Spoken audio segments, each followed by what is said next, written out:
This is Tom Dillon, the Lifetime Liberal, and today is Wednesday, September 21st, 2022. The title of this rant is Putin's escalation of war is unwinnable and it will destroy Russia.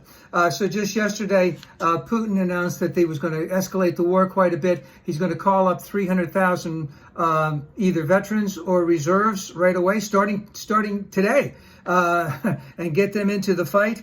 He also said that they needed to have an increase in the production of munitions and weapons.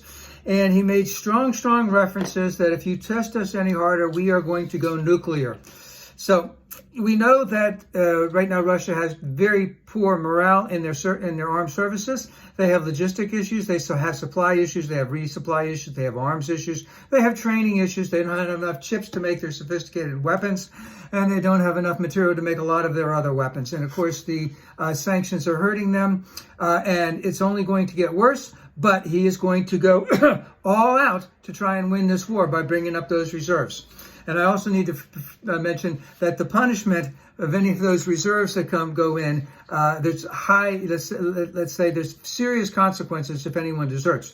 Now, we noticed today that there's been a tremendous increase of people trying to get the heck out of Russia, and that over 1,000 people were arrested for demonstrating against this.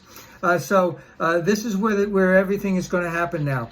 Now, one other thing is that there's supposed to be a referendum in some of the areas that Russia has taken over. The referendum is going to say, oh, we're really part of Russia. And then Russia says, oh, well, they're really part of us, even though they were internationally a sovereign country of Ukraine before. Now that Russia claims that they're theirs, if they get bombed, they say, oh, we were invaded.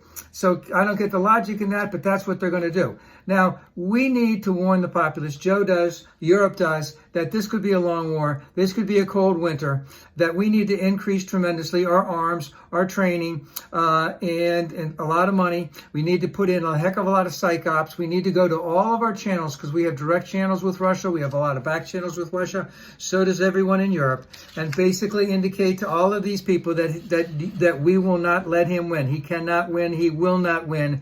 And if he uses nuclear, Russia will no longer exist, that we will destroy you. And as I said, it could be a long war.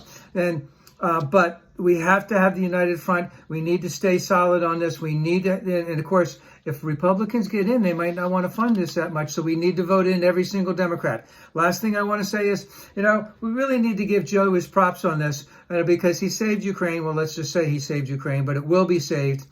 He made NATO tremendously stronger. He made them more united. Let's just say if Putin had got into Ukraine, he probably would have taken over Moldova. So that's not going to happen. And Joe needs to point out and say fervently that this is the final act of aggression that Russia will ever commit.